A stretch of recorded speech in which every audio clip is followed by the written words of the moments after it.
eu vos dou um novo mandamento: amai-vos uns aos outros. O Senhor esteja convosco. Ele está no meio de nós.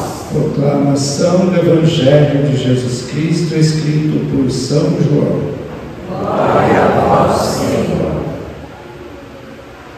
Depois que Judas saiu do cenáculo, disse Jesus: agora foi glorificado o Filho do Homem, e Deus foi glorificado nele.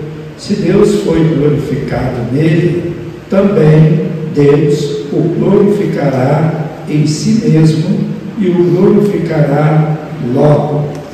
Filhinhos, por pouco tempo estou ainda convosco. Eu vos dou um novo mandamento: amai-vos uns aos outros, como eu vos amei. Assim também vós deveis amar-vos uns aos outros. Nisto todos conhecerão que sois meus discípulos, se tiverdes amor uns aos outros. Palavra da salvação. Glória a vós, Senhor. Que as palavras do Santo Evangelho perdoem os nossos pecados. Então eu dizia no início da celebração que esse tempo da Páscoa é um tempo das novidades de Deus para nós, e hoje nós percebemos aí estas novidades. Nós já estamos no 5º domingo da Páscoa. Então, nos primeiros domingos, o Cristo ressuscitado aparecendo na comunidade reunida, para eles perceberem que de fato o Cristo ressuscitado permanece no nosso meio, ou permaneceria no nosso meio. Hoje o que nós temos é justamente isso, sabermos que quando nós nos reunimos para celebrar a Eucaristia, celebrar aí a palavra, nós estamos fazendo memória do Cristo ressuscitado. Cristo ressuscitado apareceu também lá quando eles estavam trabalhando, eles eram pescadores, como da primeira vez, quando Jesus os chama para serem pescadores de homens. Ali Jesus partilha, valoriza a partilha do pão. E no 4º domingo, que foi domingo passado, do Bom Pastor, aqui nessa comunidade do Bom Pastor, vocês conhecem bem essa imagem do Cristo que se coloca como Bom Pastor. Então essa é uma imagem que encaixou perfeitamente na pessoa de Jesus, aquele que se entregou pela morte como cordeiro, depois ele se coloca como o pastor do rebanho. E hoje, nesse 5º domingo, nós temos o discurso de despedida de Jesus, lá nos últimos momentos da sua vida. Então as pessoas, principalmente, quando têm bens, deixam um testamento para os filhos, para aqueles que ficam. Jesus, o testamento que Jesus deixa é justamente o mandamento do amor. Então, naquele momento ali, a gente pode dizer literalmente, crucial da vida de Jesus, os últimos momentos, e ele estava disposto a, como fez, a se entregar pela humanidade. Então ele fala no primeiro momento: agora foi glorificado o Filho do Homem. De fato ainda não tinha sido, mas ali pensando no momento da morte, na entrega na cruz, né? Essa passagem para Deus. Então, quando ele fala glorificar, se tornar mais próximo de Deus. Deus foi glorificado. Se Deus foi glorificado nele, também Deus o glorificará em si mesmo e o glorificará logo.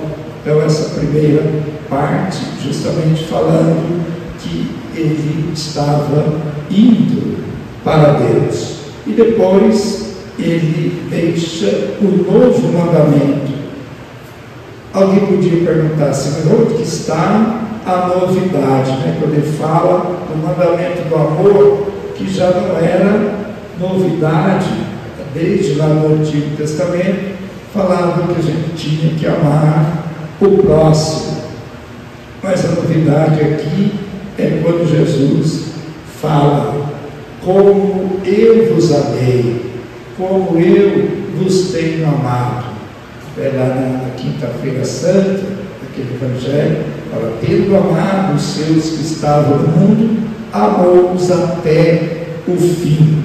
Então, essa forma de amar é que é a novidade, e é isso que daria continuidade àquela comunidade que Jesus estava formando ali com os seus discípulos. E aí, no final, nisto todos conhecerão que sois meus discípulos, se tiverdes amor uns aos outros. Então, a forma de nós mostrarmos que somos cristãos hoje, ou que acreditamos na presença do Cristo ressuscitado, muito mais do que palavras, é em atitude.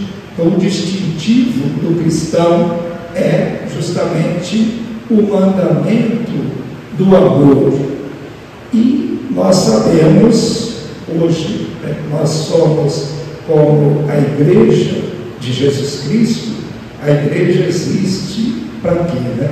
Nasceu para quê? Nós podemos dizer que a Igreja nasceu missionária, né?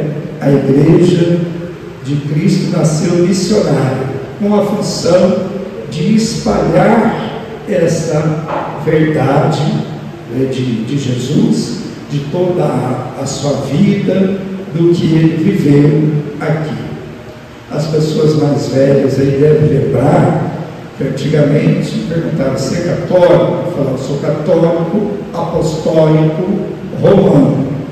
Então, o que estava querendo dizer com isso? Eu talvez nem soubesse assim diretamente, mas em primeiro momento, católico, a palavra católico quer dizer assim, universal, né? Abrangente, no mundo inteiro. E a proposta de Jesus, desde que ele veio, foi justamente essa, né? Veio para todos, para salvar a humanidade. Jesus não morreu só para salvar o povo de Deus, o povo hebreu, o povo de Israel, mas toda a humanidade. Então, católico, essa catolicidade quer dizer justamente isso. E apostólico, que nasceu do testemunho dos apóstolos, porque foram eles que divulgaram, que eles testemunharam, porque eles testemunharam o Cristo ressuscitado, eles conviveram, Cristo apareceu para eles. É essa a grande verdade, né? E se nós formos afirmar hoje, a base da nossa fé é justamente essa, né? O Cristo ressuscitado. Então, aqui a grande novidade da primeira leitura é justamente essa, né? Se a gente contou aí pelo menos umas 7 cidades ou 7 lugares, né? Aqui fala Pedro, Paulo e Barnabé, mas já um certo tempo, né? Mais ou menos, quando foram escritos aqui essas passagens, principalmente todos os Atos dos Apóstolos, né? Falando desta atitude dos apóstolos. Nós sabemos que quem escreveu o livro dos Atos dos Apóstolos foi São Lucas. Ele que tinha escrito o Evangelho, ele fala da caminhada de Jesus nesse mundo.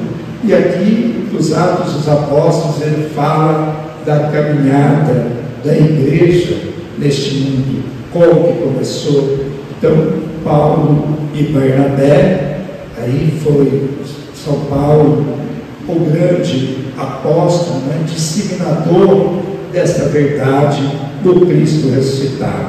Então ia passando de lugar em lugar, formando comunidades, lideranças, organizando aí, formando até mesmo os presbíteros, organizando a comunidade. Então essa é a grande novidade. E a presença de Deus e a partilha também ali, eles contando para os outros. Então quando a gente lê isso hoje, a gente vê que de fato a nossa igreja nasceu missionária. Nós temos a certeza que com a ressurreição de Cristo, a palavra Cristo já quer dizer isso, a ressurreição de Jesus. Então ele volta para o Pai, ele se glorifica, mas se faz presente através do Espírito Santo, que deu vida para a igreja, que fez as comunidades nascerem e crescerem. E hoje, então, nas nossas atitudes, então, nós vimos lá em algum lugar, aí nos Atos dos Apóstolos, como que eles viviam desde o início. E é isso que chamava a atenção, que nasce justamente do amor de Jesus. Então, alguém podia perguntar, mas que amor é esse? Como que eu mostro hoje o amor de Jesus? O amor de que Jesus fala é o amor que acolhe, que se faz serviço, que respeita a dignidade humana e a liberdade do outro, que não discrimina, nem marginaliza, que se faz dom total até a morte para a vida do outro, para que o outro tenha mais vida. É esse o amor que vivemos, é esse o amor que partilhamos hoje, porque foi isso que nós aprendemos. Desde o início, nós vimos os crentes, os cristãos, eram bem vistos diante do povo, e as pessoas falavam bem deles, porque no grupo dos discípulos todos pensavam e sentiam o mesmo, aquilo que eles tinham recebido do Mestre de Jesus, que eles tinham aprendido, tendo uma só alma, um só coração, então uma vida dedicada aos irmãos, ao ponto de quem os via dizer: veja como eles se amam. Então assim nasceu a igreja. A igreja, com que Jesus sonhou, se identifica aí com principalmente essas três coisas que a gente viu na primeira leitura: a comunidade missionária, que a gente pode chamar aí da Nova Jerusalém, que fala lá na segunda leitura, é a morada de Deus entre os homens. Às vezes a gente pensa logo assim no céu, mas a gente pode ter essa certeza de que Deus caminha conosco. Nós acreditamos nisso. O Cristo ressuscitado caminha conosco e se torna o mundo a casa do amor fraterno. E assim nós vamos dando testemunho quando a gente fala do mundo, hoje a gente fala na sociedade, né, que nem sempre mostra coisa boa. Então nós não temos só coisa boa, realidade boa, mas nós temos o que oferecer. Os cristãos, estando no mundo, eles vão transformando o mundo, né, como uma semente boa, uma semente de amor, uma semente que produz vida. Então essa é a função da igreja. É isso que nos dá força, que nos dá razão de nós estarmos aqui todo domingo acompanhando a celebração, a liturgia, para nós nos tornarmos mais fortes, alimentando o corpo de Cristo, para que de fato esse cristão que vive em nós, ou esse Cristo que vive em nós, possa aparecer nas nossas atitudes, nos nossos gestos. É isso que faz a diferença no mundo, em todos os lugares, inclusive no nosso mundo de hoje, tão cheio de contradições, tão cheio de tristeza, de dor, de sofrimento, mas a gente não pode parar diante desse sofrimento. Deus não quer que nós soframos, ou não quer que os seus filhos sofram. Então, por isso, o testemunho é fundamental, importância. Então, vamos pedir nesta celebração que, de fato, Deus nos dê força e coragem para que nós possamos, assim, cumprir o mandamento de Jesus, os mandamentos, mas principalmente o mandamento do amor, que nós recebemos através do nosso batismo. A nossa missão é a mesma missão que Jesus Cristo deixou.